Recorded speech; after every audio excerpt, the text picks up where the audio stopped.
खबर ते नज़र लैके हाजिर हो चुके हैं। अज 17 जनवरी दिन हैगा आ जी सोमवार। मैं राजकनवीर सिंह ते मेरे नाल जुड़ चुके ने पंजाब तो मिंटू गुरसरिया जी। मिंटू जी जी आनू स्वागत है। सत श्री अकाल। शुक्रिया जी सारिਆਂ ਨੂੰ ਸਤਿ ਸ਼੍ਰੀ ਅਕਾਲ ਜੀ। ਸਾਡੇ ਅੱਜ ਦੇ ਪ੍ਰੋਗਰਾਮ ਖਬਰ ਤੇ ਨਜ਼ਰ ਨੂੰ ਸਪਾਂਸਰ ਕਰਦੇ ਨੇ ਖਾਲਸਾ ਇੰਸ਼ੋਰੈਂਸ ਏਜੰਸੀ, ਜਿਨ੍ਹਾਂ ਦੇ ਕੋਲੋਂ ਤੁਸੀਂ ਹਰ ਇੱਕ ਤਰੀਕੇ ਦੇ ਇੰਸ਼ੋਰੈਂਸ ਕਰਵਾ ਸਕਦੇ ਹੋ। ਇੰਸ਼ੋਰੈਂਸ ਬਾਰੇ ਪਤਾ ਕਰਨ ਲਈ ਕਾਲ ਕਰ ਸਕਦੇ ਹੋ ਨੰਬਰ 408 272 2500 4082722500। टेरकियाना इमीग्रेशन ला फर्म इमीग्रेशन का होवे किसी भी तरीके का काम कॉल अटर्नी जे टेरकियाना 415 909 0503। कृष्ण तनोता यूबा सिटी बलजिंदर सिंह नेजर वुडलैंड परमजीत करंगी वैखाविल G N tire and lube, जिहदे कोलों तुसीं हर तरह के ट्रक टायर नवे पुराने खरीद सकते हो। सेंटरनेला मडेरा ਦੇ ਵਿੱਚ ਲੋਕੇਸ਼ਨ ਨੇ। ਕਾਲ ਨੇ ਮਸੋਤਾ 209 270 0113। West Coast truck driving school Fresno, ਜਿਹੜੇ ਕਿ ਤੁਹਾਨੂੰ ਟਰੱਕ ਚਲਾਉਣ ਦੀ ਸਿਖਲਾਈ ਵਧੀਆ ਢੰਗ ਦੇ ਨਾਲ ਦਿੰਦੇ ਹਨ। ਕਾਲ ਜੀਤ ਅਟਵਾਲ 559 374 45 41। ਇਸ ਦੇ ਨਾਲ Harnek Singh Pabla Indian cuisine Renton Washington ਵਾਲੇ, ਇਹਨਾਂ ਸਾਰਿਆਂ ਦਾ ਧੰਨਵਾਦ। ਜੇਕਰ ਤੁਸੀਂ ਜਾਂ ਕੋਈ ਹੋਰ ਕਾਰੋਬਾਰ ਇਸ ਪ੍ਰੋਗਰਾਮ ਨੂੰ ਸਪਾਂਸਰ ਕਰਨਾ ਚਾਹੁੰਦੇ ਹੋ, ਸੰਪਰਕ ਕਰ ਸਕਦੇ ਹੋ ਨੰਬਰ 408 722 7698 ਦੇ ਉੱਤੇ।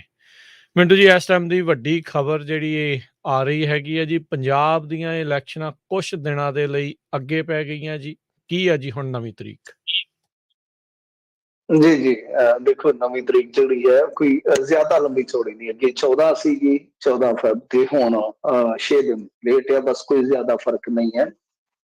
ये तद करके होया, ये इस करके होया वा क्योंकि देखो इत्थे ना बनारस दे विच गुरु रविदास जी दी जयंती कहंदे आ, ज्यादातर शब्द इस्तेमाल करते हैं लोग हिंदी का, तो गुरपुरब आपां कह लईए कि रविदासिया भाईचारा जिहड़ा तुहानूं पता बहुत वड्डी तादाद है उन्हां दे पैरोकारां दी, तां ओह कहंदे कि उस टाइम वो पंजाब च नहीं होणगे, उरे नहीं होणगे, ते ओह उस टाइम होणगे बनारस दे विच। ते सुभाविक आ, पैंडा खासा ज्यादा आ, एक अध दिन च ते फिर परतिया भी नहीं जांदा। ते इस करके सब तो पहला जसवीर सिंह गढ़ी होरां ने चुक्या सी मुद्दा, उस तो बाद जनाब चरणजीत सिंह चन्नी होरी, फिर उस तो बाद मेरे ख्याल दे नाल अकाली दल वालियां ने तो चलो उन्हां दा अलायंस ही आ गया। फिर इस तो इलावा भगवंत मान होरां ने, ते उस तो बाद अखीर दे विच फिर भाजपा वालियां ने भी चोण कमिशन नूं लिखिया सीगा कि इस तरह कोई मान लो कोई हजारां या लखां वोट जिहड़ी है वो विचों मनफी हो जाए, विचों घट जाए, डेमोक्रेटिक या कह लो कि इलैक्टोरल किसी भी प्रक्रिया च तो बहुत बड़ी हानि वाली गल है। सो चोण कमिशन ने फिर मतलब कि कीता विचार, मंथन किया, चिंतन किया, ते उस तो बाद फिर उन्होंने एक डेट जिहड़ी है वो 6 दिन अगे सका दी है। ते इहदा फर्क ये पाएगा कि जिहड़ी नामजदगी 21 नूं शुरू होनी सी वो हुण पछड़ के शुरू होवेगी 26 नूं। अच्छा, ਉਹਦੇ ਵਿੱਚ ਕੀ ਹੈ ਕਿ ਅੱਗੇ ਵਾਪਸੀ ਜਿਹੜੀ ਸੀ, ਆਪਾਂ ਕਹਿੰਦੇ ਆ ਕਿ ਕਾਗਜ਼ ਚੁੱਕ ਲੈ ਫਲਾਣੇ ਨੇ, ਤਾਂ ਜਿਹੜੀ ਨਾਮਜ਼ਦਗੀ ਵਾਪਸ ਦੀ ਤਰੀਕ ਸੀ ਉਹ ਹੈਗੀ ਸੀਗੀ ਮੇਰੇ ਖਿਆਲ ਦੇ ਨਾਲ ਸ਼ਾਇਦ 28, ਤੇ ਹੁਣ ਇਹਨਾਂ ਨੇ ਵਧਾ ਕੇ ਕੀਤੀ ਆ ਉਹ 1, ਤੇ ਉਸ ਤੋਂ ਬਾਅਦ ਫਿਰ ਸਕਰੂਟਨੀ, ਤੇ ਉਸ ਤੋਂ ਬਾਅਦ ਇਸ ਤਰ੍ਹਾਂ ਹੋਏਗਾ ਨਾਮਜ਼ਦਗੀ ਦਾਖਲ ਦਾ, ਤੇ ਉਸ ਤੋਂ ਬਾਅਦ ਸਕਰੂਟਨੀ ਤੇ ਨਾਮਜ਼ਦਗੀ ਵਾਪਸ ਦਾ ਜਿਹੜਾ ਦਿਨ ਹੋਏਗਾ ਉਹ 4 फरवरी तक होएगा। सो इस तरह तरीका जिहड़ियां ने वो नवे सिरे तो इन्हां ने ऐलानियां, ते इहदे विच कोई वो नहीं हैगा कि आपां किसी कॉन्स्पिरेसी दे नाल जोड़ीए इहनूं या कोई अलग किस्म की कोई थ्योरी दईए। तां इह इस तरह होया, अगे होया कई बार रीशेड्यूल्ड करना पैंदा, तां इह एक तरह नाल कह लो कि रीशेड्यूल्ड कर दित्ता गया पंजाब दा इलैक्शन। जी जी, चलो देखो 7-6 ਦਿਨਾਂ ਦੇ ਨਾਲ ਕੀ ਜਿਹੜਾ ਉਹ ਫਰਕ ਜਿਹੜਾ ਉਹ ਪੈ ਸਕਦਾ ਆ। ਪ੍ਰਚਾਰ ਦੇ ਐਕਸਟਰਾ ਮਿਲ ਗਏ ਦਿਨ ਇਹਨਾਂ ਨੂੰ। ਜੀ ਜੀ, ਲੋਕਾਂ ਦੇ ਕੰਨਾਂ 'ਚ ਜਿਹੜੇ ਲਾਊਡ ਸਪੀਕਰ ਹੁਣ ਜ਼ਿਆਦਾ ਵੱਜਣਗੇ, ਹੁਣ ਇਹੀ ਆ। ਤੇ ਚੱਲ ਹੀ ਨਹੀਂ ਰਹੇ ਲਾਊਡ ਸਪੀਕਰ, ਤਾਂ ਬੰਦ ਕਰ ਰੱਖੇ ਨੇ। ਅੱਜ ਪ੍ਰਧਾਨ ਜੀ ਜਿਹੜੇ ਸੀ ਸੁਖਵੀਰ ਸਿੰਘ ਬਾਦਲ ਹੋਣੀ, ਉਹ ਬੈਠੇ ਸਨ ਵਰਚੁਅਲ ਕਰ ਰਹੇ ਸੀ ਡਾਇਲੌਗ, ਹਾਂ ਵੀ ਫਲਾਣਾ ਪਿੰਡ ਆ ਜਾਵੇ, ਫਲਾਣਾ ਪਿੰਡ ਆ ਜਾਵੇ। ਤੇ ਮੈਂ ਕਿਹਾ ਦੇਖ ਲਓ ਕਿ ਕਿਹੜਾ ਕਿਹੜਾ ਚੱਕਰ ਇਹਨਾਂ ਨੇ ਚਲਾਇਆ। ਨਹੀਂ ਤਾਂ ਕਿਉਂਕਿ ਅਕਾਲੀ ਦਲ ਦਾ ਜਿਹੜਾ ਪ੍ਰਚਾਰ ਦਾ ਪੈਟਰਨ ਸੀ ਉਹ ਰੈਲੀਆਂ ਸੀ, ਤਾਂ ਇਸ ਵਾਰੀ ਸਭ ਤੋਂ ਜ਼ਿਆਦਾ ਵਿਰੋਧ ਵੀ ਇਸ ਪ੍ਰਕਿਰਿਆ ਦਾ ਸੁਖਬੀਰ ਸਿੰਘ ਬਾਦਲ ਨੇ ਕੀਤਾ ਕਿ ਵਰਚੁਅਲ ਪ੍ਰਚਾਰ ਦੇ ਵਿੱਚ ਗੱਲ ਸੂਤ ਨਹੀਂ ਆਉਂਦੀ। ਤਾਂ ਹੁਣ ਮੇਰੇ ਖਿਆਲ ਦੇ ਨਾਲ ਆਉਣ ਵਾਲੇ ਦਿਨਾਂ ਦੇ ਵਿੱਚ ਨਵੇਂ ਸਿਰੇ ਤੋਂ, ਕਿਉਂਕਿ ਇਹਨਾਂ ਨੇ 22 ਤਰੀਕ ਤੱਕ ਪਾਬੰਦੀਆਂ ਵਧਾ ਦਿੱਤੀਆਂ ਸਨ, ਥੋੜੀ ਰਿਲੈਕਸੇਸ਼ਨ ਦਿੱਤੀ ਸੀ ਕਿ ਤੁਸੀਂ 200-300 ਬੰਦਾ ਇਕੱਠਾ ਕਰ ਸਕਦੇ ਹੋ, ਜਾਂ ਇਹ ਆ ਕਿ ਜੇ ਕੋਈ ਹਾਲ ਹੈ ਤਾਂ ਉਹਦੀ ਜਿਹੜੀ 50% ਕਪੈਸਿਟੀ ਆ ਉਹ ਇਸਤੇਮਾਲ ਕਰ ਸਕਦੇ ਹੋ। ਤਾਂ ਹਾਲ ਦੀ ਘੜੀ ਉਹ ਜਿਹੜਾ ਸ਼ੋਰ ਛੱਪਾ ਆਪਾਂ ਸੁਣਿਆ ਕਰਦੇ ਸਾਂ ਕਿ ਫਲਾਣੇ ਦੀ ਕਾਮਯਾਬੀ ਤੁਹਾਡੀ ਕਾਮਯਾਬੀ ਆ, ਪੰਜੇ ਤੇ ਮੋਹਰਾ ਲਾ ਦਿਓ, ਬੱਲੇ ਬੱਲੇ ਕਰਾ ਦਿਓ, ਉਹ ਐਸੀ ਆਵਾਜ਼ ਹਾਲ ਦੀ ਘੜੀ ਕਹ ਲੋ ਕਿ ਗਾਇਬ ਹੈ। ਜੀ ਜੀ। ਚੰਨੀ ਸਾਹਿਬ ਨੇ ਕਿਹਾ ਸੀ ਇਸੇ ਦੇ ਉੱਤੇ ਵੀ ਇਸ ਚੀਜ਼ ਦਾ ਸਭ ਤੋਂ ਜ਼ਿਆਦਾ ਫਾਇਦਾ ਤੇ ਭਾਜਪਾ ਨੂੰ ਜਿਹੜਾ ਉਹ ਮਿਲੂਗਾ ਜੇ ਲੋਕਾਂ ਦੇ ਵਿੱਚ ਨਹੀਂ ਜਾਣ ਦਿੱਤਾ ਜਾਂਦਾ ਆ। ਜੀ ਦੇਖੋ ਦੇਖੋ, ਮੈਂ ਤੁਹਾਨੂੰ ਇੱਕ ਚੀਜ਼ ਕਹਾਂ ਕਿ ਅਸੀਂ ਨਾ ਕਈ ਵਾਰ, ਵੈਸੇ ਤਾਂ ਤੁਹਾਨੂੰ ਪਤਾ ਹੀ ਹੈ, ਚਲੋ ਬਿਮਾਰੀ ਦਾ ਜਿਹੜਾ ਡਰ ਆ ਉਹ ਬਹੁਤ ਵੱਡਾ ਡਰ ਆ, ਉਹਨੇ ਨੁਕਸਾਨ ਬਹੁਤ ਕੀਤਾ ਆ, ਪਰੰਤੂ ਜੇ ਤੁਸੀਂ ਦੇਖੋਗੇ ਤਾਂ ਇੱਕ ਡੈਮੋਕ੍ਰੈਟਿਕ ਸਿਸਟਮ ਦੇ ਨਾਲ ਇੱਕ ਖਿਲਵਾੜ ਵੀ ਹੈ। ਇਹ ਗੱਲ ਕਿਤੇ ਖੋਲ ਕੇ ਕਰ ਲਵਾਂਗੇ।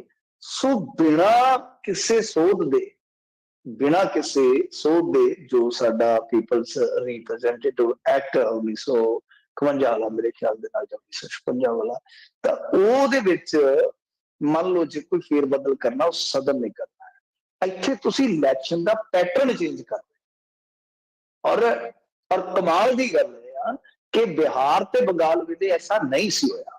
ਇਹਦੇ ਪਿੱਛੇ ਕੁਝ ਲੋਕ ਇਹ ਤਰਕ ਦਿੰਦੇ ਆ ਕਿ ਪ੍ਰਧਾਨ ਮੰਤਰੀ ਦੀ ਇੱਕ ਰੈਲੀ ਵਿੱਚ ਇਹਨਾਂ ਨੇ ਨਰੇਗਾ ਦੇ ਫੜ ਕੇ ਮਜ਼ਦੂਰ ਆਉਂਦੇ ਸਨ ਉੱਥੇ ਯੂਪੀ 'ਚ, ਤੇ ਜਦੋਂ ਉਸੇ ਹੀ ਥਾਂ ਤੋਂ ਅਖਿਲੇਸ਼ ਨੇ ਆਪਣਾ ਇੱਕ ਯਾਤਰਾ ਵਾਲਾ ਪ੍ਰੋਗਰਾਮ ਨੂੰ ਲਿਖਿਆ, ਤੇ ਹਿਸਾਬ ਲਾ ਲਓ ਕਿ ਉਹ 24 ਘੰਟੇ ਤੁਰਦਾ ਰਿਹਾ ਉਸ ਐਕਸਪ੍ਰੈਸ ਵੇ ਤੇ, ਵੱਡੀ ਸੜਕ ਕੋਈ ਬਣਾਈ ਸੀ, ਤੇ ਤੋੜੀ ਮਤਲਬ ਕਿ ਹਜ਼ਾਰਾਂ ਦੀ ਤਾਦਾਦ 'ਚ ਭੀੜ ਖਲੋਤੀ ਸੀ। ਉਸ ਦਿਨ ਤੋਂ ਬਾਅਦ ਫਿਰ ਇਹਨਾਂ ਨੇ ਕਹਿ ਲੋ, ਚਾਹ ਉਹਨਾਂ ਨੇ ਕਹਿ ਲੋ ਕਿ ਫਿਰ ਇਤਫਾਕਨ ਨਿਯਮ ਚੇਂਜ ਕਰ ਦਿੱਤੇ। ਜੀ ਜੀ ਜੀ ਜੀ। ਤੇ ਮਿੰਟੂ ਜੀ, ਚੰਨੀ ਹੁਣਾਂ ਨੇ ਕਿਹਾ ਆਪਦੇ ਭਰਾ ਤੇ ਜੀਪੀ ਨਾਲ ਜਿਹੜਾ ਜੀ ਕਰਾਂਗੇ ਗੱਲਬਾਤ, ਤਾਂ ਇਹਨਾਂ ਦਾ ਭਰਾ ਵੀ ਕਹਿੰਦੇ ਵਿਰੋਧ ਚ ਆ ਗਿਆ ਸੀਗਾ। ਹਾਂਜੀ ਹਾਂਜੀ, ਉਹ ਤੇ ਕਹਿੰਦਾ ਤੂੰ ਕਰ ਲਈ ਜੋ ਵੀ ਕਰਨਾ ਤੇ ਵੰਜ ਬਰਾਬਰ ਕੱਢਾਂਗੇ। ਉਹ ਤੇ ਐਲਾਨ ਕਰਦਾ ਪਿਆ ਨਾ, ਉਹ ਕਹਿੰਦਾ ਕਿ ਅਸੀਂ ਆਜ਼ਾਦ ਚੋਣ ਲੜਾਂਗੇ। ਵੈਸੇ ਦੇਖੋ ਗੱਲ ਕੀ ਹੈ ਕਿ ਚਰਨਜੀਤ ਸਿੰਘ ਚੰਨੀ ਦੇ ਨਾਲ ਇਹ ਜਿਵੇਂ ਕਹਿ ਲਓ ਕਿ ਥੋੜਾ ਧੱਕਾ ਲੱਗਦਾ ਹੈ ਤੁਹਾਨੂੰ, ਧੱਕਾ ਕਿ ਹਾਂ ਭਾਈ ਉਹਦੇ ਭਰਾ ਨੂੰ ਟਿਕਟ ਨਹੀਂ ਮਿਲੀ, ਫਲਾਣੇ ਨੂੰ ਟਿਕਟ ਨਹੀਂ ਮਿਲੀ, ਇਹਨਾਂ ਦੇ ਕੁੜਮ ਨੂੰ ਵੀ ਟਿਕਟ ਨਹੀਂ ਮਿਲੀ, ਕੇਪੀ ਨੂੰ, ਮਹਿੰਦਰ ਸਿੰਘ ਕੇਪੀ ਨੂੰ। ਬਹਰਹਾਲ ਰੌਲਾ ਪਿਆ। ਹੁਣ ਜਿਹੜਾ ਮਨੋਹਰ ਸਿੰਘ ਸੀਗਾ, ਬੇਸਿਕਲੀ ਕਿ ਮਨੋਹਰ ਸਿੰਘ ਜਿਹੜੇ ਆ ਉਹ ਸਿਹਤ ਮਹਿਕਮੇ ਦੇ ਵਿੱਚ ਸੀਗਾ, ਅਫਸਰ ਸੀ। ਬਸੀ ਪਠਾਣਾ ਚ ਉਹਨੇ ਜਾ ਕੇ ਤੇ ਲੋਕ ਲਾਮਬੰਦ ਕਰਨੇ ਸ਼ੁਰੂ ਕਰ ਦਿੱਤੇ ਸੀ ਆਪਣੇ ਪੱਖ ਦੇ ਵਿੱਚ। ਜਦੋਂ ਲਾਮਬੰਦੀ ਹੋਈ, ਜਿਹੜਾ ਉੱਥੇ ਸਿਟਿੰਗ ਐਮਐਲਏ ਸੀ ਗੁਰਪ੍ਰੀਤ ਸਿੰਘ ਜੀਪੀ, ਉਹਨੇ ਫਿਰ ਇਹਦਾ ਤਬਾਦਲਾ ਕਰਵਾ ਦਿੱਤਾ ਸੀ ਦੋਵਾਂ ਦੇ ਵਿੱਚ। ਕਹਿ ਲਓ ਫਿਰ ਉਸ ਤੋਂ ਬਾਅਦ 36 ਰਾਂਕ ਹੋ ਗਿਆ, 57 ਜਿਵੇਂ ਕਹਿ ਰਹੀ। ਹੋਇਆ ਕਿ ਜਦੋਂ ਮਨੋਹਰ ਸਿੰਘ ਤਿਆਰੀ ਕਰਨ ਡਿਆ ਸੀਗਾ, ਉਦੋਂ ਆਪ ਕਾਂਗਰਸ ਨੇ ਵਨ ਫੈਮਿਲੀ ਵਨ ਟਿਕਟ ਵਾਲਾ ਫਾਰਮੂਲਾ ਨਹੀਂ ਸੀ ਦਿੱਤਾ ਦੇ। ਤਾਂ ਜਦੋਂ ਚੱਲਦਾ ਪਿਆ ਸੀ ਹਿਸਾਬ ਕਿਤਾਬ, ਤੇ ਇਸ ਚੱਲਦੀ ਗੇਮ ਦੇ ਵਿੱਚ ਹੀ ਸਿੱਧੂ ਪ੍ਰਗਟ ਹੋਇਆ, ਤੇ ਸਿੱਧੂ ਨੇ ਜਾ ਕੇ ਇਹ ਗੱਲ ਜੀਪੀ ਦੇ ਮੋਢੇ ਤੇ ਹੱਥ ਮਾਰ ਕੇ ਆਖਿਆ, ਮੈਂ ਕਿਹਾ ਮੱਲਾ ਤਿਆਰੀ ਕਰ।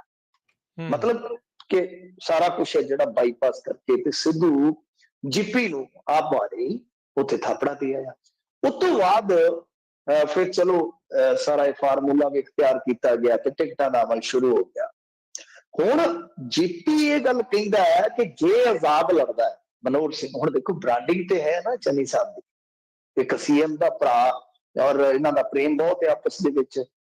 ਅੱਜ ਵੀ ਸੀਐਮ ਨੇ ਗੱਲ ਆਖੀ ਹੈ ਕਿ ਅਸੀਂ ਬਚਪਨ ਤੋਂ ਇਕੱਠੇ ਰਹੇ ਹਾਂ, ਮਤਲਬ ਕਿ ਮਿੱਤਰਾਂ ਵਾਲਾ ਮਾਹੌਲ ਆ, ਤੇ ਮੇਰਾ ਭਰਾ ਆ, ਮੈਂ ਉਹਨੂੰ ਨਾਲ ਲੈ ਕੇ ਤੇ ਜੀਪੀ ਦੇ ਮੂੰਹ ਤੇ ਮਤਲਬ ਕਿ ਦੋਨਾਂ ਨੂੰ ਨਾਲ ਬਿਠਾ ਕੇ ਗੱਲ ਕਰਾਂ। ਅੱਛਾ, ਹੁਣ ਜੀਪੀ ਜਿਹੜਾ ਉਹ ਕਰਵਾਉਂਦਾ ਕਿ ਦੇਖੋ ਮੇਰੀ ਫੱਟੀ ਨਾ ਪਹੁੰਚੀ ਜਾਵੇ ਕਿਤੇ, ਕਿਉਂਕਿ ਦੇਖੋ ਸੀਐਮ, ਸਿਟਿੰਗ ਸੀਐਮ, ਔਰ ਕਹਿ ਲਓ ਕਿ ਪੰਜਾਬ ਦੇ ਇਤਿਹਾਸ ਦਾ ਪਹਿਲਾ ਐਸਸੀ ਸੀਐਮ, ਤੇ ਉਹਦਾ ਸਕਾ ਭਰਾ ਕਿਤੋਂ ਵੀ ਮਤਲਬ ਕਿ ਉਹ ਕੰਟੈਸਟ ਕਰਦਾ ਆ, ਕਿਤੇ ਵੀ ਉਹ ਜਾ ਕੇ ਮੁਕਾਬਲਾ ਕਰਦਾ ਹੈ, ਤੇ ਗੜਬੜ ਤੇ ਹੋ ਸਕਦੀ ਹੈ ਨਾ। ਸੋ ਇਸ ਕਰਕੇ ਜੋ ਕਿਤੇ ਨਾ ਕਿਤੇ ਥੋੜਾ ਕਲਪਿਆ ਤੇ ਚੰਨੀ ਸਾਹਿਬ ਨੇ ਬੜਾ ਕਹਿ ਲੋ ਕਿ ਮੌਕਾ ਸੰਭਾਲਿਆ। ਉਹਨੇ ਆਖਿਆ ਕਿ ਮੈਂ ਜ਼ਰੂਰ ਗੱਲ ਕਰਾਂਗਾ। ਹੁਣ ਦੇਖੋ ਕਿ ਮਨੋਹਰ ਸਿੰਘ ਬਹਿੰਦੇ ਆ ਕਿ ਨਹੀਂ ਬਹਿੰਦੇ। ਕਈ ਵਾਰ ਦੇਖੋ ਗੱਲ ਕੀ ਹੁੰਦੀ ਹੈ ਕਿ ਬੰਦਾ ਹਟ ਹੋ ਜਾਂਦਾ ਹੈ, ਜਾਂ ਕਈ ਵਾਰ ਤੁਹਾਨੂੰ ਪਤਾ ਪੰਜਾਬੀਆਂ ਦੀ ਮੁੱਛ ਦਾ ਸਵਾਲ, ਹੱਟ ਪਿੱਛੇ ਮਿੱਤਰਾਂ ਦੀ ਮੁੱਛ ਦਾ ਸਵਾਲ ਹੈ, ਗਾਣਾ ਸੀਗਾ ਨਾ। ਕਈ ਵਾਰ ਮੁੱਛ ਦਾ ਸਵਾਲ ਬਣ ਜਾਂਦਾ ਕਿ ਕੁੱਲੀ ਚ ਭਾਵੇਂ ਕੱਖ ਨਾ ਰਹਿ ਤੇ ਦੀਵਾ ਤੇਰਾ ਹੀ। ਵੈਸੇ ਵੀ ਸਾਡੀ ਨਾ ਥੋੜੀ ਮਾਨਸਿਕਤਾ ਹੀ ਇਸ ਤਰ੍ਹਾਂ ਦੀ ਹੈ। ਸਾਰੇ ਪਿੰਡ ਦੇ ਵਿੱਚ ਹਨੇਰਾ ਹੋਵੇ ਨਾ ਤੇ ਕੋਈ ਲਾਲਟਨ ਲੈ ਆਵੇ ਸ਼ਹਿਰੋਂ ਜਾ ਕੇ, ਬਾਹਰੋਂ ਜਾ ਕੇ, ਇਹਨਾਂ ਨੇ ਇਹ ਨਹੀਂ ਸੋਚਣਾ ਕਿ ਅਸੀਂ ਵੀ ਲਾਲਟਨ ਜਾ ਕੇ ਲੈ ਆਈਏ। ਇਹਨਾਂ ਨੇ ਕਹਿਣਾ ਕਿ ਕਿਸੇ ਤਰੀਕੇ ਨਾਲ ਇਹਦੀ ਬਜਾਈ ਹਨੇਰਾ ਹੀ ਚੰਗਾ, ਹਨੇਰਾ ਕੈਮਰਾ ਹੈ। ਸੋ ਆਪਣੇ ਵਿੱਚ ਹੈਗੇ ਲੱਤਾਂ ਖਿੱਚ ਜਿਹੜੀ ਉਹ ਕਹਿ ਲੋ ਕਿ ਹੁੰਦੀ ਹੈ ਪ੍ਰਵਿਰਤੀ, ਸਾਰੇ ਸਮਾਜ ਦੇ ਵਿੱਚ ਹੀ ਹੁੰਦੀ ਹੈ। ਤਾਂ ਦੇਖੋ ਇਹਦੇ ਵਿੱਚ ਹੁਣ ਕਈ ਵਾਰ ਮੁੱਛ ਦਾ ਸਵਾਲ ਬਣ ਜਾਂਦਾ, ਅੜਪਸ ਬਣ ਜਾਂਦੀ ਆ। ਵੇਖੋ ਜੇ ਤੇ ਉਹ ਸੰਭਲ ਜਾਣ ਮਨੋਹਰ ਸਿੰਘ, ਕਿਉਂਕਿ ਕੱਲ ਨੂੰ ਮੰਨ ਲਓ ਸੀਐਮ ਬਣ ਜਾਂਦੇ ਚੰਨੀ ਸਾਹਿਬ, ਤੇ ਬੱਲੇ ਬੱਲੇ ਹੀ ਜਿੱਥੇ ਮਰਜ਼ੀ ਇਹਨਾਂ ਨੂੰ ਬਿਠਾ ਦੇਣਗੇ। ਤਜਰਬੇ ਘਰ ਬੰਦੇ ਆ, ਜਿੱਥੇ ਮਰਜ਼ੀ ਬਿਠਾ ਦੇਣਗੇ। ਇੱਥੇ ਅੱਗੇ ਕਿੰਨੇ ਤੁਰੇ ਫਿਰਦੇ ਸੀਗੇ ਵਗੈਰਾ ਵਗੈਰਾ, ਹੁਣ ਨਾਂ ਤੇ ਕੀ ਲੈਣੇ ਆ। ਮਤਲਬ ਕਿ ਜਿਹਨਾਂ ਨੂੰ ਕੈਬਨਿਟ ਰੈਂਕ ਦਿੱਤੇ ਤੇ ਸਾਰੀ ਅਫਸਰਸ਼ਾਹੀ ਦੇ ਉੱਤੇ ਬਿਠਾ ਦਿੱਤਾ। ਸੋ ਇਹ ਆ ਕਿ ਆਉਣ ਵਾਲੇ ਦਿਨਾਂ ਦੇ ਵਿੱਚ ਸ਼ਾਇਦ ਇਹਦਾ ਕੋਈ ਹੱਲ ਨਿਕਲ ਜਾਏਗਾ। ਜੀ, ਜੀ। ਉਦਾਂ ਵੈਸੇ ਯਾਦ ਆ ਪਿਛਲੀ ਦੀ ਵੀ ਕੈਪਟਨ ਦਾ ਭਰਾ ਵੀ ਦੂਜੇ ਪਾਸੇ ਜਾ ਕੇ ਇਲੈਕਸ਼ਨ ਲੜਦਾ ਸੀ। ਬਣਦਾ ਬਾਅਦ ਦੇ ਵਿੱਚ ਇਹਨਾਂ ਭਰਾਵਾਂ ਦਾ, ਉਹਨਾਂ ਦੇ ਸਕੇ ਸੰਬੰਧੀਆਂ ਦਾ ਘੱਟ ਹੀ ਜਿਹੜਾ ਉਹ ਕੁਛ ਹੁੰਦਾ ਆ। ਦੇਖੋ ਕੀ ਇਸ ਮਾਮਲੇ 'ਚ ਹੁੰਦਾ ਆ ਅੱਗੇ। ਅਗਲੀ ਮਿੰਟੂ ਜੀ ਗੱਲ ਕਰੀਏ, ਆਮ ਆਦਮੀ ਪਾਰਟੀ ਦਾ ਉਮੀਦਵਾਰ ਹੀ ਕਹਿੰਦੇ ਨੱਸ ਗਿਆ, ਸ਼ਾਮੀ ਕਾਂਗਰਸ 'ਚ ਜਾ ਕੇ ਲੱਭਾ।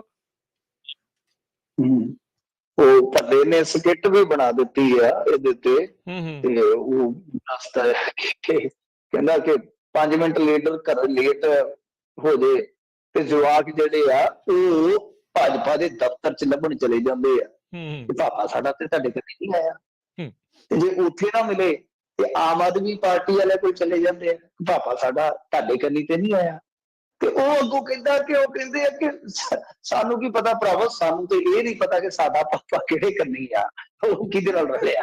ਸੋ ਗੱਲ ਇਹ ਹੈ ਕਿ ਇਸ ਤਰ੍ਹਾਂ ਦੇ ਮਜ਼ਾਕ ਵੀ ਚੱਲਣ ਰਹੇ ਨੇ। ਬੜੀ ਕਹਿ ਲਓ ਕਿ ਜਿੱਦਾਂ ਆਪਾਂ ਦੇਖੀਏ ਤਾਂ ਹਲਚਲ ਹੈ ਪੂਰੀ ਇਸ ਟਾਈਮ, ਔਰ ਬਹੁਤ ਕਹਿ ਲਓ ਕਿ ਵੰਨ ਸਵੰਨੇ ਜੇ ਕੰਮ ਹੁੰਦੇ ਨੇ। ਸੋ ਇਹਨਾਂ ਦਾ ਉਮੀਦਵਾਰ ਜਿਹੜਾ ਨੱਸ ਗਿਆ ਤੇ ਉਹ ਸ਼ਾਮ ਨੂੰ ਕਾਂਗਰਸ ਦੇ ਵਿੱਚ ਸ਼ਾਮਲ ਹੋ ਗਿਆ। ਆਸ਼ੂ ਬੰਗੜ ਉਹਨੇ ਲੜ ਫੜ ਗਿਆ। ਦੇਖੋ ਗੱਲਾਂ ਦੋ ਚੱਲੀਆਂ ਸਨ ਕਿ ਕੋਈ ਕਹਿ ਰਿਹਾ ਸੀ ਈਡੀ ਦਾ ਜ਼ੋਰ ਪੈ ਗਿਆ, ਕੋਈ ਕਹਿੰਦਾ ਸੀਗਾ ਕਿ ਕਾਂਗਰਸੀ ਲੈ ਗਿਆ। ਤਾਂ ਇਨ ਦੀ ਐਂਡ ਉਹ ਕਾਂਗਰਸ ਵੱਲ ਗਿਆ, ਤੇ ਇਹਦਾ ਮਤਲਬ ਕਿ ਕਾਂਗਰਸ ਵਾਲਿਆਂ ਨੇ ਉਹਦੇ ਨਾਲ ਸੈਨਤ ਲਾ ਲਈ ਤੇ ਉਸ ਤੋਂ ਬਾਅਦ ਕੰਮ ਚੱਲ ਪਿਆ। ਪੰਜਾਬ ਦੀ ਰਾਜਨੀਤੀ ਵੈਸੇ ਤੇ ਤੁਹਾਡੀ ਜਾਣਕਾਰੀ ਲਈ ਦੱਸ ਦੇਵਾਂ, ਅਪਡੇਸ਼ਨ ਦੇ ਦੇਵਾਂ ਕਿ ਇੱਥੋਂ ਅੱਜ ਸਾਂਝਾ ਸਮਾਜ ਮੋਰਚਾ ਨੇ ਫਿਰੋਜ਼ਪੁਰ ਦਿਹਾਤੀ ਤੋਂ ਜਿੱਥੋਂ ਭੱਜ ਗਿਆ ਉਮੀਦਵਾਰ ਇਹਨਾਂ ਦਾ, ਦੋਸ਼ ਲਾ ਕੇ ਇਹ ਕਰਦੇ ਆ ਵਹਿ ਕਰਦੇ ਆ, ਤੇ ਮਤਲਬ ਕਿ ਕਹਿ ਕੇ ਤੇ ਇਹਦੇ ਨੱਸ ਗਿਆ। ਇਹਦੀ ਜਗ੍ਹਾ ਤੇ ਮਤਲਬ ਕਿ ਜੇ ਆਪਾਂ ਦੇਖੀਏ ਜਿਹੜਾ ਕੈਂਡੀਡੇਟ ਸੰਯੁਕਤ ਸਮਾਜ ਮੋਰਚਾ ਵੱਲੋਂ ਦਿੱਤਾ ਗਿਆ, ਇਹਦੀ ਜਗ੍ਹਾ ਤੇ ਆਸ਼ੂ ਬੰਗੜ ਨੂੰ ਲਿਆਂਦਾ ਗਿਆ ਸੀ ਜਿਹੜਾ ਨੱਸ ਗਿਆ। ਤਾਂ ਉਹ ਮੋੜਾ ਸਿੰਘ ਅਨਜਾਨ ਜਿਹੜਾ ਨੌਜਵਾਨ ਆ, ਉਹ ਅੱਜ ਕਿਸਾਨਾਂ ਵੱਲੋਂ ਟਿਕਟ ਲੈ ਗਿਆ। ਦਿਲਚਸਪ ਗੱਲ ਇਹ ਰਹੀ ਆ, ਮਤਲਬ ਕਿ ਦੇਖੋ ਕਿਸ ਤਰ੍ਹਾਂ ਸਮੀਕਰਨ ਬਦਲਦੇ ਕਿ ਸਤਕਾਰ ਕੌਰ ਦੀ ਟਿਕਟ ਕੱਟੀ ਗਈ, ਜਿਹੜੀ ਸਿਟਿੰਗ ਐਮਐਲਏ ਸੀ ਉੱਥੋਂ ਦੀ, ਸਤਕਾਰ ਕੌਰ ਦੀ ਟਿਕਟ ਕੱਟੀ ਗਈ। ਤੇ ਇੱਕ ਮਤਲਬ ਕਿ ਬੰਦਾ ਜਿਹੜਾ ਕੁਝ ਮਿੰਟ ਪਹਿਲਾਂ ਹੀ ਪਾਰਟੀ 'ਚ ਸ਼ਾਮਲ ਹੁੰਦਾ, ਉਹ ਟਿਕਟ ਲੈ ਗਿਆ।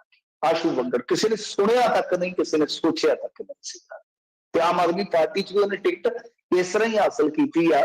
ਮੈਂ ਤੇ ਇੱਥੋਂ ਤੱਕ ਸੁਣਿਆ ਕਿ ਉਹਦਾ ਪਿੰਡ ਵੀ ਜਿਹੜਾ ਆ ਨਾ, ਉਹ ਇੱਧਰ ਕਿਤੇ ਦੁਆਬਾ ਜਿੱਥੋਂ ਸ਼ੁਰੂ ਹੁੰਦਾ ਹੈ ਨਾ, ਇੱਧਰ ਮੋਗੇ ਨਹੀਂ ਜਾਈਏ ਤੇ ਇਸੇ ਏਰੀਏ 'ਚ ਆ, ਪਤਾ ਨਹੀਂ ਹੁਣ ਸੱਚ ਕੀ ਆ।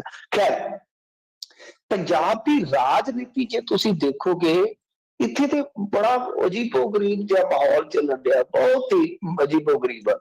ਆ ਜਿਹੜਾ ਹੈਗਾ ਹਰਜੋਤ ਕਮਲ, ਤੁਹਾਨੂੰ ਯਾਦ ਹੋਣਾ ਜਿਸ ਦਿਨ ਰੌਲਾ ਪਿਆ ਮਾਲਵਿਕਾ ਬੀਬੀ ਨੂੰ, ਜਦੋਂ ਇਹਨਾਂ ਨੇ ਟਿਕਟ ਦੇਣ ਦਾ ਐਲਾਨ ਕੀਤਾ, ਤੇ ਇਹਦੇ ਸੱਜੇ ਖੱਬੇ ਵੇਖਿਆ ਕਿੰਨੇ ਜਾਣੇ ਉਹ ਹਿਲਾ ਰਹੇ ਸਨ ਅਸਤੀਫਾ, ਪੂਰਾ ਝੁਰਮਟ ਪਿਆ ਗਿਆ ਸੀ। ਕਮਾਲ ਦੀ ਗੱਲ ਇਹ ਹੋਈ ਕਿ ਕੱਲ ਉੱਥੇ ਮੋਗੇ ਦੇ ਵਿੱਚ ਉਹੀ 24 ਕਾਉਂਸਲਰ ਤੇ ਸਰਪੰਚ ਜਿਹੜੇ ਸੀ ਉਹ ਮਾਲਵਿਕਾ ਦੇ ਨਾਲ ਲੰਚ ਪੈ ਕਰਦੇ ਸੀ। ਅੱਛਾ, ਹਰਜੋਤ ਨੂੰ ਕਿਸੇ ਨੇ ਦੱਸਿਆ, ਉਹ ਸਿੱਧਾ ਉੱਥੇ ਪਹੁੰਚ ਗਿਆ, ਹੱਕੇ ਪੱਕੇ ਰਹਿ ਗਏ ਕਿ ਆਹ ਕੀ ਬਣ ਗਿਆ। ਉਹਨੇ ਸ਼ਾਬਾਸ਼ ਪਿਓ ਦੇ ਪੁੱਤੋ, ਸਾਈਆਂ ਕਿਧਰੇ, ਵਧਾਈਆਂ ਕਿਧਰੇ। ਉਹ ਉੱਥੇ ਨਹੀਂ ਨਹੀਂ ਨਹੀਂ ਅਸੀਂ ਤਾਂ ਕਾਂਗਰਸ ਪਾਰਟੀ ਦੇ ਨਾਲ, ਅਸੀਂ ਕਾਂਗਰਸ ਪਾਰਟੀ ਦੇ ਨਾਲ ਆ। ਮਤਲਬ ਕਿ ਦੇਖੋ ਕਿਸ ਤਰ੍ਹਾਂ ਪੈਂਤੜੇ ਬਦਲੇ ਜਾਂਦੇ, ਕਿਸ ਤਰ੍ਹਾਂ ਦਲ ਬਦਲੀਆਂ ਹੋ ਰਹੀਆਂ ਨੇ। ਸੋ ਇਹ ਇਸ ਵੇਲੇ ਮਾਹੌਲ ਬਣਿਆ ਪਿਆ ਬੜਾ, ਜੇ ਤੁਸੀਂ ਦੇਖੋਗੇ ਤਾਂ ਵੈਸੇ ਬੜਾ ਅਜੀਬੋ-ਗਰੀਬ ਜਿਹਾ ਲੱਗਦਾ ਸਾਰਾ ਦ੍ਰਿਸ਼ਟਾਂਤ। ਕਿਤੇ ਪਤੀ ਪਤਨੀ ਜਿਹੜੇ ਆ ਉਹ ਟਿਕਟ ਪਿੱਛੇ ਲੜੀ ਜਾਂਦੇ, ਕਿਤੇ ਗੁਰੂ ਚੇਲਾ ਲੜੀ ਜਾਂਦੇ ਆ, ਬੁਰਾ ਹਾਲ ਹੈ, ਮੌਕੇ ਦੇ ਹੈਗੇ ਆ। ਤੇ ਖੈਰ ਹੁਣ ਇਹਦੇ ਵਿੱਚ ਜਿਹੜੀ ਗੱਲ ਆ ਕਿ ਜੋ ਇਹਨਾਂ ਨੇ ਟਿਕਟ ਵਗੈਰਾ ਦਿੱਤੀ ਆ, ਇਹਦੇ ਵਿੱਚ ਨਫਾ ਨੁਕਸਾਨ ਤੇ ਪਤਾ ਨਹੀਂ ਕਿਹਨੂੰ ਹੋਏਗਾ, ਪਰੰਤੂ ਇੱਕ ਚੀਜ਼ ਹੈ ਕਿ ਆਮ ਆਦਮੀ ਪਾਰਟੀ ਨੇ ਇੱਥੇ ਗਲਤੀ ਕੀਤੀ ਆ। ਆਮ ਆਦਮੀ ਪਾਰਟੀ ਨੇ ਆਪਣੇ ਇੱਕ ਵਧੀਆ ਵਰਕਰ ਨੂੰ ਗਵਾ ਲਿਆ, ਟਿਕਟ ਜਿਹਨੂੰ ਦਿੱਤੀ ਪਤਾ ਨਹੀਂ ਕਿਸ ਤਰ੍ਹਾਂ ਦਿੱਤੀ, ਤੇ ਉਹ ਬੰਦੇ ਨੇ ਇਹਨਾਂ ਦੇ ਪੱਲੇ ਨਮੋਸ਼ੀ ਪਾਈ ਆ। ਸੋ ਇਸ ਕਰਕੇ ਰਾਜਨੀਤੀ ਦੇ ਵਿੱਚ ਇਹ ਦਾ ਪੇਚ ਵਾਲਾ ਕੰਮ ਜਿਹੜਾ ਉਹ ਇਸ ਤਰ੍ਹਾਂ ਚੱਲਣ ਡਿਆ ਹੈ ਕਿ ਹਿਸਾਬ ਲਾ ਲਓ ਭਗਵੰਤ ਪਾਲ ਸਿੰਘ ਸੱਚਰ, ਅੱਛਾ ਖਾਸਾ ਨਾਮ ਹੈ ਮਾਝੇ ਦੀ ਰਾਜਨੀਤੀ ਚ, ਉਹ ਕੱਲ ਭਾਜਪਾ ਚ ਗਏ ਇਹਨਾਂ ਨਾਲੋਂ ਰੁੱਸ ਕੇ, ਤੇ 24 ਘੰਟਿਆਂ ਬਾਅਦ ਉਹ ਫਿਰ ਕਾਂਗਰਸ ਦੇ ਵਿੱਚ ਆ ਗਏ। ਮੈਨੂੰ ਲੱਗਦਾ ਕਿ ਇਹਨਾਂ ਨੇ ਦਲ ਬਦਲੀ ਕਰਵਾ ਕੇ ਹੁਣ ਪਹਾੜਾ ਪੂੜਾ ਤੇ ਵੀ ਲਵਾਇਆ ਕਰਨੇ 7-8 ਦਿਨ ਕਿ ਵਾਪਸ ਨਾ ਚਲਾ ਜਾ।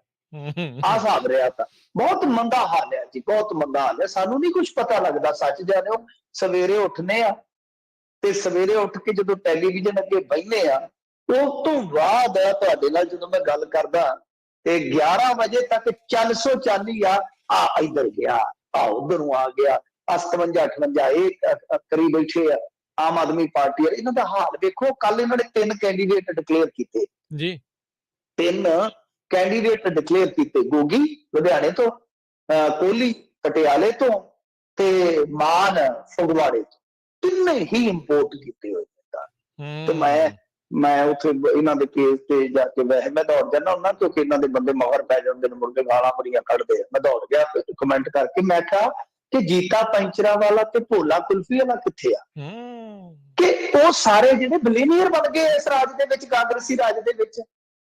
ਇਹ ਤਿੰਨੇ ਹੀ ਤੁਸੀਂ ਉਹ ਲੈ ਆਂਦੇ ਇਧਰੋਂ ਉਧਰੋਂ ਜਿਹੜੇ ਰੁੱਸ ਕੇ ਆਏ ਸਨ। ਸੋ ਆਹ ਸੂਰਤ ਹਾਲ ਇੱਥੋਂ ਦੀ ਰਾਜਨੀਤੀ ਦੀ ਕੋਈ ਸਮਝ ਨਹੀਂ ਆ ਰਹੀ। ਮੈਂ ਕਹਿੰਦਾ ਕਿ ਕੋਈ ਨਾ ਇਸ ਰਾਜਨੀਤੀ ਦਾ ਕਰੈਕਟਰ ਤੇ ਢੀਲਾ ਹੋ ਗਿਆ ਨਾ ਇਸ ਪੰਜਾਬੀ ਰਾਜਨੀਤੀ ਦਾ, ਰਾਜੇ ਕੇ ਤਾਂ ਕੋਈ ਕਰੈਕਟਰ ਨਹੀਂ ਹੈ, ਕੋਈ ਲੈਣਾ ਨਹੀਂ, ਕੋਈ ਦੇਣਾ ਨਹੀਂ, ਕੋਈ ਵਿਜ਼ਨ ਨਹੀਂ, ਕੋਈ ਏਜੰਡਾ ਨਹੀਂ, ਬਸ ਦਾ ਕੋਰੇ ਆ, ਦਾ ਇਧਰੋਂ ਲੱਗ ਜੇ ਉਧਰੋਂ ਲੱਗ ਜੇ। ਬਿਲਕੁਲ ਜੀ, ਬਹੁਤ ਇਹ ਤਾਂ ਬੜਾ ਹੀ ਜ਼ਿਆਦਾ ਹੀ ਮੰਦਾ ਹਾਲ ਹੋਇਆ। ਆ ਓਮੀਕਰੋਨ ਦੇ ਕਰਕੇ ਕਰਫਿਊ ਜੇ ਲਾ ਲੈਂਦੇ ਆ, ਇਹ ਦਲ ਬਦਲੀ ਤੇ ਨਹੀਂ ਕਰਫਿਊ ਲਾ ਸਕਦੇ ਵੀ 10 ਵਜੇ ਤੋਂ ਬਾਅਦ ਨਹੀਂ ਦਲ ਬਦਲ ਸਕਦੇ? ਆਹੋ ਇਹ ਵੀ ਹੋ ਸਕਦਾ ਜੀ, ਕਰਫਿਊ ਵਗੈਰਾ ਲਾ ਦੇਣ ਕਿ ਦਲ ਬਦਲੀ ਨਾ ਕਰੋ, ਬਟ ਨਹੀਂ ਦੇਖੋ ਇਹ ਨਹੀਂ ਟਲਦੇ, ਇਹ ਤਾਂ ਇਹਨਾਂ ਦਾ ਕੰਮ ਹੀ ਇਹ ਆ। ਤੇ ਜਦੋਂ ਪਾਰਟੀ ਦਾ ਜ਼ੋਰ ਪੈਂਦਾ ਪਾਰਟੀ ਵਰਤ ਲੈਂਦੀ ਨੇਤਾਵਾਂ ਨੂੰ, ਤੇ ਕਿਤੇ ਨੇਤਾ ਜਿਹੜੇ ਆ ਉਹ ਫਿਰ ਆਪਦਾ ਸਾਜੋ ਸਮਾਨ ਬਣਾਉਣ ਵਾਸਤੇ ਪਾਰਟੀ ਨੂੰ ਵਰਤ ਲੈਂਦੇ ਆ। ਸੋ ਇਹ ਵਰਤਈਏ ਦੀ ਖੇਡ ਚੱਲਣ ਡਈ ਆ। ਲੋਕਾਂ ਦੇ ਪੱਲੇ ਕੱਖ ਨਹੀਂ ਰਹਿਣਾ ਬਸ, ਕਿਉਂਕਿ ਗਰੰਟੀ ਕੋਈ ਨਹੀਂ ਅੱਜ ਕਿਹਦੇ ਨਾਲ ਤੇ ਕੱਲ ਕਿਹਦੇ ਨਾਲ। ਕੱਲ ਮੋਹਾਲੀ ਪਹੁੰਚਣਗੇ ਕੇਜਰੀਵਾਲ, ਮੁੱਖ ਮੰਤਰੀ ਦੇ ਚਿਹਰੇ ਦਾ ਕਰਨਗੇ ਜੀ ਫਾਈਨਲੀ ਕਹਿੰਦੇ ਐਲਾਨ। ਹਾਂਜੀ ਹਾਂਜੀ, ਇਹਨਾਂ ਦਾ ਕੋਈ ਪਤਾ ਨਹੀਂ, ਰਾਤ ਨੂੰ ਕਰ ਦੇਣਾ ਜੀ, ਰਾਤ ਨੂੰ ਕਹਿਣ ਮੰਗਲਵਾਰ ਚੜ ਗਿਆ ਜੀ, ਰਾਤ ਨੂੰ ਪਟਾਕਾ ਪਾ ਦਿੱਤਾ। ਤੇ ਵੇਖੋ ਹੁਣ ਗੱਲ ਇਹ ਹੈ ਕਿ ਇਹ ਖਬਰ ਕੱਲ ਨੂੰ ਪੂਰੀ ਚੱਲੇਗੀ। ਮੇਰੇ ਖਿਆਲ ਦੇ ਨਾਲ ਭਗਵੰਤ ਮਾਨ ਦਾ ਜਿੱਦਾਂ ਆਪਾਂ ਅੱਗੇ ਵੀ ਜ਼ਿਕਰ ਕੀਤਾ ਸੀਗਾ ਕਿ ਤਿਆਰੀ ਹੈ, ਇਹ ਆਉਣਗੇ ਐਲਾਨ ਕਰਨਗੇ, ਫਿਰ ਇੱਕ ਬਹੁਤ ਵੱਡਾ ਦਿਨ ਬਣ ਜਾਏਗਾ। ਦਿਨ ਬਣ ਜਾਂਦਾ ਹੈ ਨਾ ਕਿ ਹਾਂ ਭਾਈ ਅੱਜ ਦੇ ਦਿਨ ਆਹ ਕਰਾਂਗੇ ਵਗੈਰਾ ਵਗੈਰਾ। ਅੱਜ ਤੋਂ ਪੱਤਰਕਾਰਾਂ ਦੇ ਗਰੁੱਪ ਦੇ ਵਿੱਚ ਕਿਆਫੇ ਲੱਗ ਰਹੇ ਨੇ, ਕਿਆਸ ਲੱਗ ਰਹੇ ਨੇ।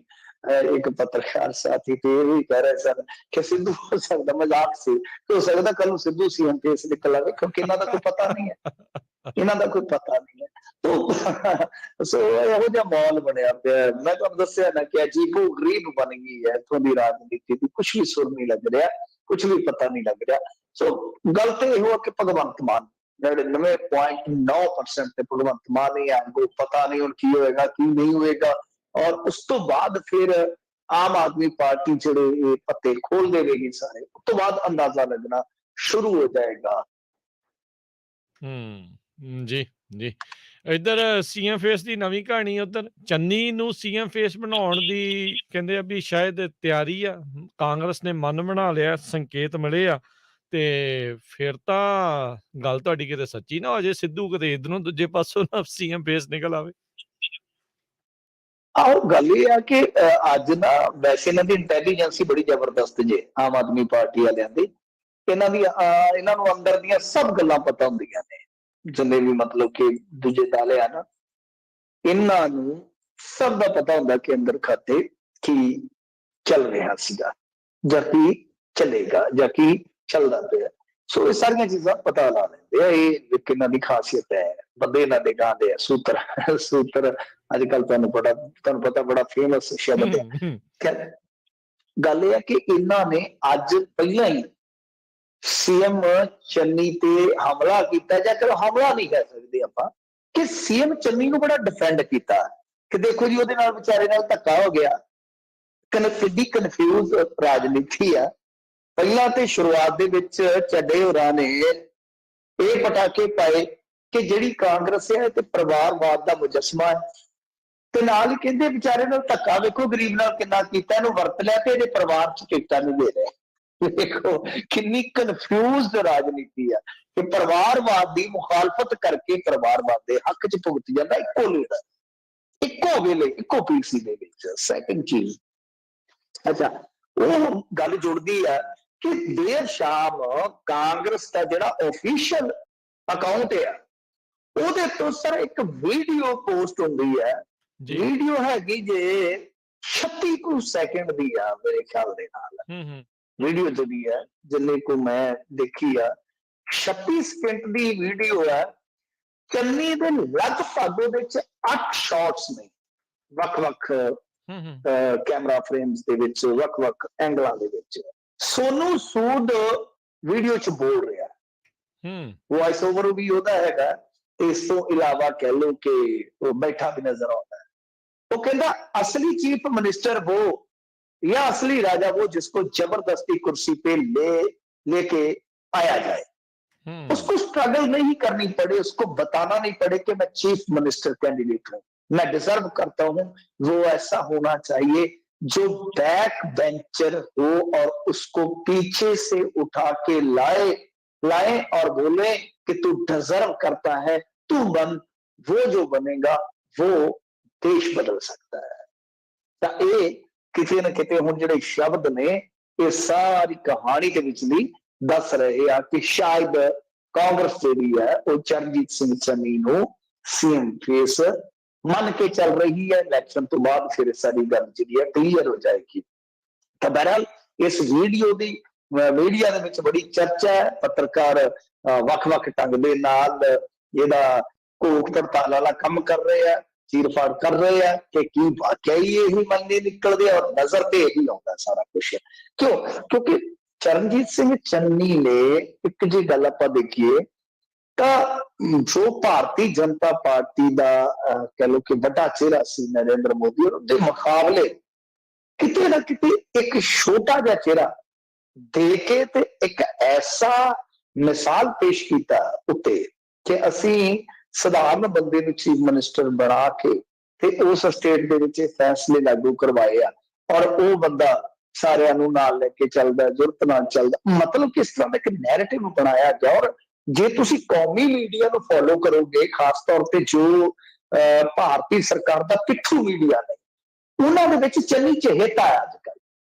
ਤਾਂ ਕਿਤੇ ਨਾ ਕਿਤੇ ਕਹਿ ਲਓ ਕਿ ਚਰਨਜੀਤ ਸਿੰਘ ਚੰਨੀ ਹੋਰਾਂ ਨੇ ਆਪਣੀ ਪੈਠ ਜ਼ਰੂਰ ਬਣਾਈ ਹੈ, ਔਰ ਕਾਂਗਰਸ ਨੂੰ ਉਹ ਚੀਜ਼ ਕਿਤੇ ਨਾ ਕਿਤੇ ਭਾ ਰਹੀ ਹੈ, ਉਹ ਚੰਗੀ ਲੱਗ ਰਹੀ ਹੈ। ਔਰ ਇਹਦੇ ਨਾਲ ਕੀ ਹੈ ਕਿ ਨਵਜੋਤ ਸਿੰਘ ਸਿੱਧੂ ਜੇ ਉਹ ਚੀਫ ਮਿਨਿਸਟਰ ਬਣਾ ਦਿੱਤੇ ਜਾਂਦੇ ਆ ਤਾਂ ਕਾਂਗਰਸ ਨੂੰ ਇਹ ਤਾਂ ਪਤਾ ਹੈ ਕਿ ਫਿਰ ਸਾਡੇ ਹੱਥ ਕੁਛ ਨਹੀਂ ਰਹੇਗਾ, ਉਹ ਤੇ ਪਟਾਕੇ ਪਾ ਦੇਗਾ, ਤੁਹਾਨੂੰ ਪਤਾ ਹੀ, ਖਖੜੀਆਂ ਕਰੇਗੇ, ਖਲਾਰ ਦੇਗਾ।